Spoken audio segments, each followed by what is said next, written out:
ce cours Word 2016 qui vous expliquera le publipostage. Alors à quoi cela sert-il? Cela permet de lier une base de données à un document Word pour générer des lettres, des enveloppes, des étiquettes ou d'autres choses automatiquement remplies avec ces coordonnées.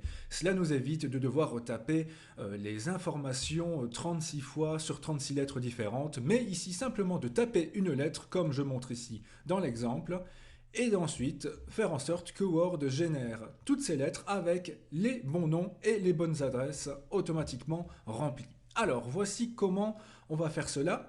Tout d'abord, allons dans l'onglet Publipostage. Ensuite, le bouton Démarrer la fusion et le publipostage. Là, vous avez le choix entre des lettres, messages électroniques, enveloppes, étiquettes. Ici, nous avons une lettre, c'est ce qu'on utilise en général le plus souvent. Et je vous conseille d'aller dans l'assistant fusion et publipostage qui va nous aider dans notre tâche. Alors, on tombe tout d'abord sur ici, voilà, l'étape 1 sur 6 qui nous demande donc, voilà, quel type de support avez-vous. Ici, c'est une lettre. Je clique sur Suivant. Ensuite, comment souhaitez-vous composer vos lettres? Utiliser le document actuel? Eh bien oui, dans mon cas, j'ai déjà tapé la lettre, donc je vais utiliser le document actuel, mais vous pouvez aussi utiliser des modèles que Office vous propose. Donc, le document actuel, suivant. Alors, sélection des destinataires. Eh oui. Alors ici, utilisation d'une liste existante. Effectivement, j'ai déjà une liste tapée en Excel. Vous voyez donc ici une liste tapée en Excel. Analysons cette liste. Eh bien, vous voyez que tout d'abord, j'ai bien placé mes données tout à fait en haut à gauche de la feuille. Ce n'est pas par hasard, c'est pour que Word retrouve bien les données à insérer dans le publipostage. Vous remarquez donc que, comme pour toute adresse, j'ai mis le nom, le prénom, l'adresse postale exacte avec le numéro devant ou derrière selon les pays, le code postal, la ville, le pays, mais aussi tout à fait à gauche, le titre court et le titre long, monsieur, madame, mademoiselle en version courte et longue. Pourquoi? Parce qu'on retrouve cela dans les lettres et cela doit bien évidemment différer selon la personne pour éviter que Jean-Patrick soit appelé madame. Alors, je reviens dans ma lettre. Ici, utilisation d'une liste existante. Alors ici, j'ai déjà sélectionné, mais je peux, voilà, par exemple, sélectionner une autre liste. Je vais récupérer donc mon document Excel qui se trouve ici. Voilà, base de données.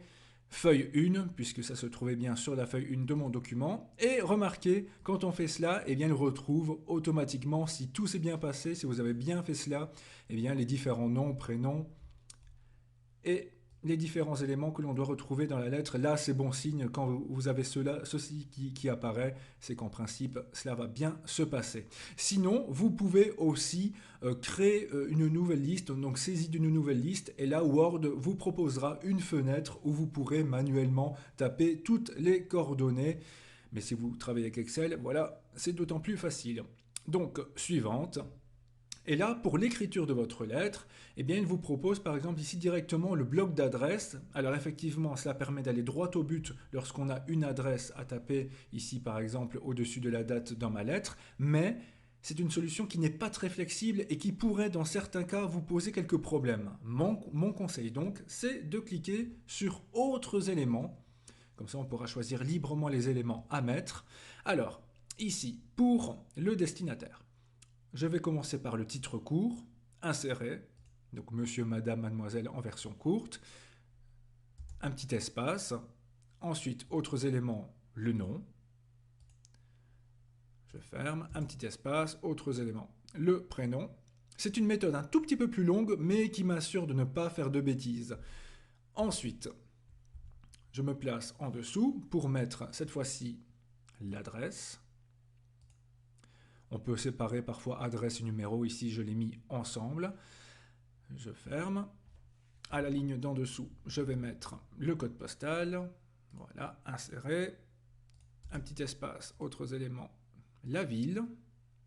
Insérer. Et en dessous, je vais mettre le pays. Il se trouve ici. Voilà, insérer le pays. Très bien. Alors pour l'instant, vous voyez, c'est assez abstrait, mais après, Word générera automatiquement les données. Ici, je vais placer juste avant la virgule, par exemple, pour mettre monsieur, madame ou mademoiselle en complet, donc autres éléments. Ici, ce sera le titre long, inséré. Et je n'oublie pas la formule de politesse. Veuillez agréer, monsieur, madame, mademoiselle, l'expression de nos salutations distinguées, où là, je vais mettre également le titre long. J'insère. Je regarde si je n'ai rien oublié. En principe, tout est correct.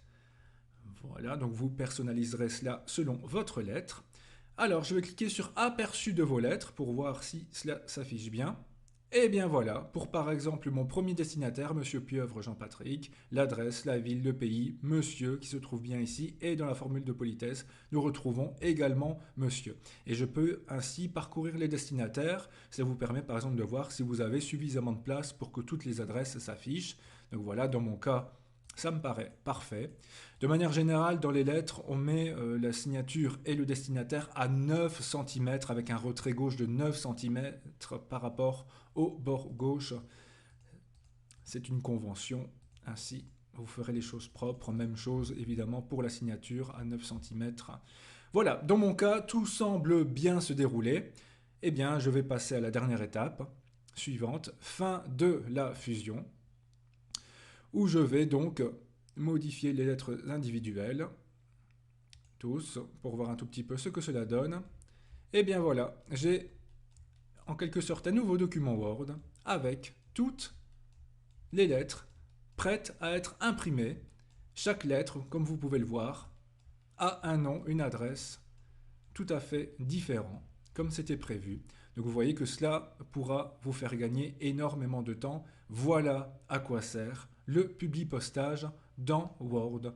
Donc en résumé, n'hésitez surtout pas à utiliser l'assistant ici pas à pas, fusion et publipostage. Vous voyez qu'après, il n'y a plus qu'à suivre les étapes et vous pourrez évidemment enregistrer tout cela séparément, la lettre de base et les lettres avec la fusion déjà faite. Voilà, voilà, à très bientôt sur cette chaîne pour d'autres formations Office 2016. À très bientôt.